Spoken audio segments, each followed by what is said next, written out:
देखिए, जो समर्पण है ये सुनते सब हैं लेकिन लिखते नहीं हैं, और अगर लिख भी देते हैं तो उसको गुणते नहीं हैं, उस पर वो विचारधारा नहीं करते। सुबह स्पीच सुनी, शाम को अगर पूछने लगे तो उनको याद नहीं रहती क्या कहा। समर्पण का मतलब है कि भगवान के सामने वो कुछ नहीं मांगे, केवल ये मांगे कि हे आप परमात्मा, आप इस धरती पे आए हैं, मुझे अपने जैसा बना दो।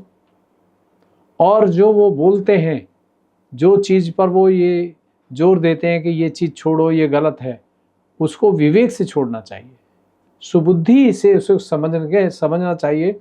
बहुत से लोगों को माने कहा कि ये मेरा बेटा, मेरा पिता, मेरा फलाना, मेरा इसी चीज़ में अटके हुए हैं, तो उस मेरे के बीच में रह करके आपको छोड़ना है।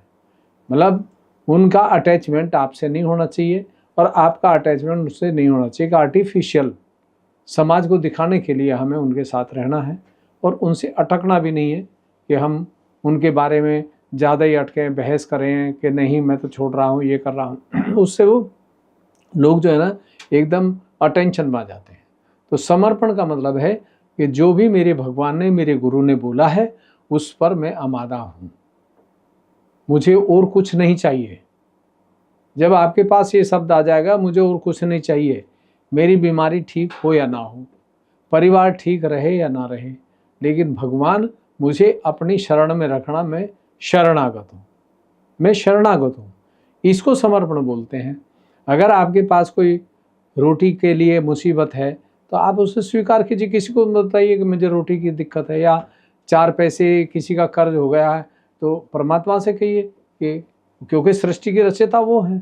तो जब सृष्टि के रचयिता से हमारा संबंध है तो हम उनसे बात करें। क्यों किसी को बताए हैं कि हमारे पास तो पैसा नहीं है और हम कर्जा में हैं और हम परेशान हैं। तो वही लोग परेशान हैं आज की डेट में, सहयोगी, जो वास्तव में ईमानदारी से सहयोग नहीं करते हैं, श्री माता जी को भगवान नहीं मानते हैं, अपने आप को गुरु नहीं मानते हैं और अपने आप को एक सच्चा सहयोगी नहीं मानते हैं। ऐसे लोग कभी भी समर्पित नहीं होते हैं, ना समर्पण कर पाते हैं। दिक्कत नहीं क्या है?